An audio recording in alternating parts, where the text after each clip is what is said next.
శ్రీశ్రవణం ఛానల్‌కి చిన్నారులందరికీ, శ్రోతలందరికీ కూడాను మరొక్కసారి స్వాగతం. నిన్న కీటకంతోటి వేదవ్యాసుడికి జరిగిన సంభాషణ మనం వింటూ వస్తున్నాం కదా!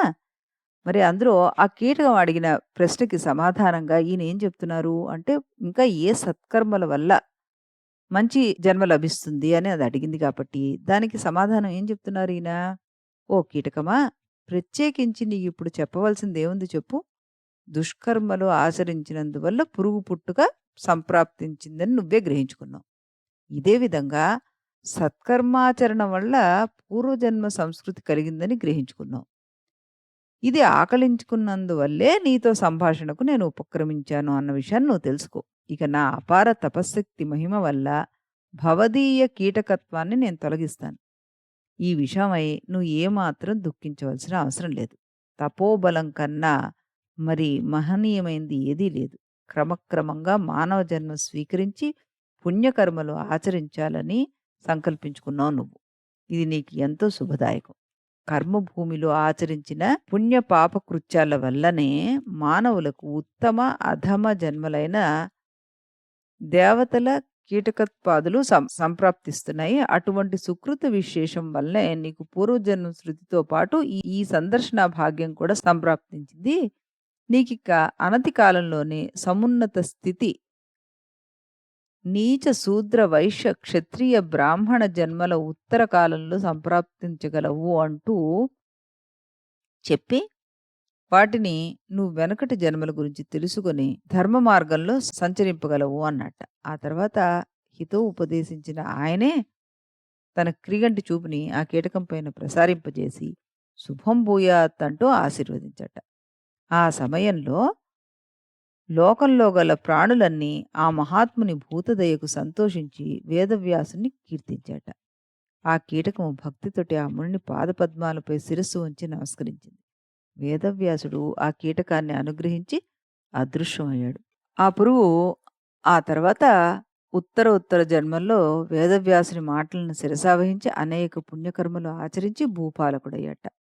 ఆ తర్వాత ఒకనాడు ఆ రాజు పరివారంతోటి వేదవ్యాసుడి ఆశ్రమంలో ప్రవేశించి ముని పాదపద్మాలకు నమస్కారం చేశాట. అప్పుడు ఆ రాజుతోటి వేదవ్యాసుడు, పురుషోత్తమా, ఇక ఈ జన్మలో మునీంద్రులకే పరమ ఆశ్చర్యం కలిగించగల మహనీయ తపశ్చర్యకు ఉపక్రమించి నీకు అధికమైన నిర్మలత్వాన్ని సంపాదించుకో. ఈ విధంగా నిర్మలత్వం సిద్ధించిన ఎడల ఉత్తర జన్మలో తప్పకుండా బ్రాహ్మణత్వాన్ని సంపాదించగలవని ఆదేశించి సముచితమైన మాటలతోటి ఆశీర్వదించి పంపాట. ఆ తర్వాత వేదవ్యాసుని వచనానుసారంగా ఆ రాజు మరో జన్మలో సద్విజుడై పుట్టి పుణ్యతీర్థ యాత్రాపరుడై బహు యజ్ఞాలు నడిచి కీర్తిని పొంది తుదక ఈ దైవత్వాన్ని పొంది ఇంద్రునికి ప్రియసకుడై విలసిల్లాట. వ్యాస మహర్షి కారుణికత్వం అలాంటిది కనుక కృపాకటాక్ష శక్తి ఎంతటిది అన్నది భీష్ముడు ధర్మరాజుకి తెలియజేశాట. కీటక వృత్తాంతాన్ని తెలియజేసి ఆ తర్వాత వేదవ్యాసుడికి మైత్రేయుడికి మధ్యలో సంవాదన జరిగింది. అదేంటో విందాం. ధర్మరాజు అంపశయ్యపై భీష్ముడిని సమీపించి, పితామహ, విద్యా తపోదానాల్లో అత్యుత్తమైనది ఏదో నాకు తెలియపరచు అంటూ అభ్యర్థించగా, భీష్ముడు ధర్మరాజుతోటి, ధర్మరాజా, వ్యాస మైత్రేయ సంవాదం ఒక పునీత గాథ, అది విను, నీ సంశయం తీరుతుంది అంటూ చెప్పాట.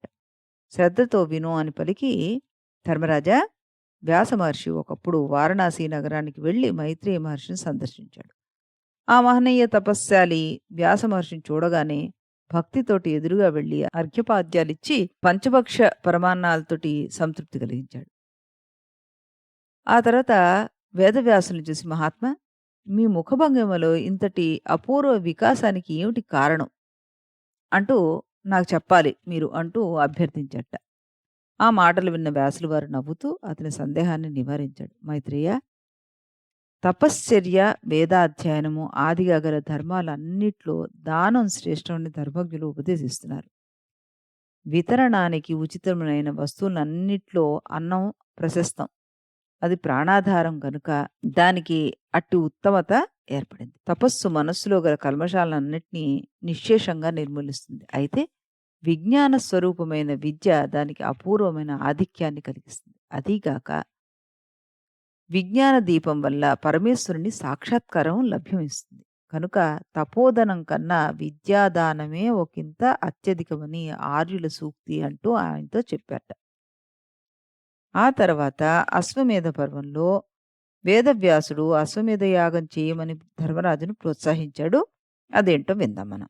ధర్మరాజు పితామహునికి భక్తితోటి తిరోధకాలు అర్పించి గంగా తీరం చేరుకున్నాక ధర్మరాజు దుఃఖితుడై ఉన్నప్పుడు వేదవ్యాసుడు ధర్మరాజుని ఓదార్చి విద్యతే ద్రవిణం పార్థిగిరౌ హిమవతి స్థిరం ఉత్సృష్టం బ్రాహ్మణైర్యజ్ఞౌ మరుత్తస్య మహాత్మనః తదా నయస్వ కౌంతేయ పర్యాప్తం తద్భవిష్యతి. ఓ ధర్మరాజా, హిమవత్ పర్వతం దగ్గర విశేషంగా ధనం ఉంది. మరుత్తుడనే మహారాజు ఆ యజ్ఞమందు దానంగా ఇవ్వబడిన ధనాన్ని బ్రాహ్మణులు అక్కడ విడిచిపెట్టేశారు. దాన్ని తీసుకురా, నీ యజ్ఞానికి సరిపోతుందని చెప్పి ఇంకా ఆయన్ని మందలించారు. ఏమని? ఇన్నేళ్ల నుండి నీకు ఉపదేశిస్తున్నాను హితవులు, అవన్నీ వరదల పాలైపోయాయే ఏమిటి? నువ్వు సమ్యక్‌గా వివేచన చేయట్లేదు నువ్వు. అందుకే ఇలా మాట్లాడుతున్నావు. కార్యనిర్వహణలో మానవుడికి ఏమాత్రం కర్తృత్వం లేదయ్యా! నరుడు పరమేశ్వరుడు ఆజ్ఞ వల్లే ఈ సుకృత, దుష్కృతాలన్నీ చేస్తున్నాడు. నీ మనసులో ఇంకా ఆ పాతిక శంక తొలగిపోలేదు. యజ్ఞయాగాలు చేసి వాటిని నిర్మూలించుకో నువ్వు. అశ్వమేధ యాగం చెయ్యి అంటూ ఆయనకి చెప్తే, ఈ అశ్వమేధ యాగానికి నా దగ్గర అంత ధనం లేదని ఆయన అన్నప్పుడు ధర్మరాజుకి వ్యాస భగవానుడు ఈ విధంగా చెప్పాడట. ఏమని? ధర్మరాజా, పూర్వకాలంలో మరుత్తుడనే భూపతి మహనీయమైన యజ్ఞం ఒకటి చేసి యథావిధిగా అవనీసురులకు అత్యంత ధనరాశులు సమర్పించాడు. వారికి అవి మిక్కిలి ఎక్కువైపోయాయి. ఆ భూసురులంతా ఏం చేశారు? వాటన్నిటినీ ఒకచోట నిక్షిప్తపరిచి, ఇవి ఎవరు స్వాధీనం చేసుకుంటారో అది వారి సొత్తు కాగలదని ఏకగ్రీవంగా నిర్ణయించి వెళ్ళిపోయారట. నువ్విప్పుడు ఆ ధనరాశిని తీసుకొచ్చి యథేచ్ఛగా వినియోగించుకో అంటూ చెప్తే, ధర్మరాజు వేదవ్యాసుడితో అన్నట్ట, మహానుభావా, నువ్వు చెప్పిన విధంగా నేను ఆచరిస్తాను. ఆ సువర్ణ రాశిని మొత్తం తెచ్చుకుంటాను. కానీ ఆ పర్వత పరిసరాల సందర్శన సమయంలో మీ రక్షణ నాకు అత్యావశ్యకం అని ప్రార్థించి అనుమతి తీసుకుని హస్తినాపురానికి వెళ్ళిపోయాట. ఆ తర్వాత హస్తినాపురంలో ఒకనాడు అభిమన్యుడి ప్రసక్తి రాగా ఉత్తర బిగ్గరగా ఏడుస్తూ ఉంటే, ఆ దుర్భర వేదన గమనించిన పాండవులు కూడా దుఃఖితులైన తరుణంలో వేదవ్యాస మహర్షి అక్కడికి వచ్చి, నీకు నేను చెప్పాను కదా, ముందు నువ్వు యజ్ఞం చెయ్యి, యజ్ఞం చేస్తేనే ఇవన్నీ కూడాను పోతాయి అంటూ చెప్పి అంతర్హితుడయ్యాట. ఆ తర్వాత వేదవ్యాసుని అనుగ్రహంతోటి హిమగిరి ప్రాంతంలో ధర్మరాజు నిధిని పొందడం గురించి మనం తెలుసుకుందాం. ఆ మునీంద్రుడి వచనానుసారం ఏం చేశాడు? ఈ ధర్మరాజు తన సోదరులతోటి చతురంగ బలాలతోటి పురోహితుడైన దౌమ్య మహర్షిని ముందుంచుకొని హిమగిరిని అధిరోహించాడు.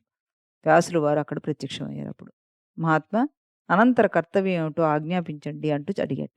ధర్మరాజా, నేటి రాత్రి నియమ నిష్టలతోటి దర్భాసన మీద నువ్వు సేనించి రేపు పరమశివుణ్ణి పూజించి ఆ తర్వాత నా దగ్గరికి రండి అని చెప్పారట. వీరు అదే విధంగా చేసిన తర్వాత పరాశర్య దౌమ్య మహర్షిని ముందుంచుకొని సోదరులతోటి పరివారంతోటి హిరణ్యనిధి ఉన్న స్థలానికి చేరుకొని ఎర్రని పూలు, గంధము, అక్షంతులు, ఆవు పాలు ఆదిగా గల పదార్థాలతోటి ఆయా భూజాతాలనన్నిటినీ సంపూర్ణంగా సంతృప్తిపరిచి ధర్మరాజుని తవ్వమని ఆదేశించగా అక్కడ ఆయన తవ్వుతుంటే హిరణ్యరాశి బయటపడిందట. ఆ విధంగా నిధిని సాధించిన అతను అది తమకు అర్పించిన వ్యాసమునీంద్రునికి సాష్టాంగ నమస్కారం చేసి అంజలి ఘటించట. ధర్మరాజుని ఆయన ఎంతో సంతోషంతోటి కౌగిలించుకుని ఆశీర్వదించి అంతర్ధానమయ్యాడు.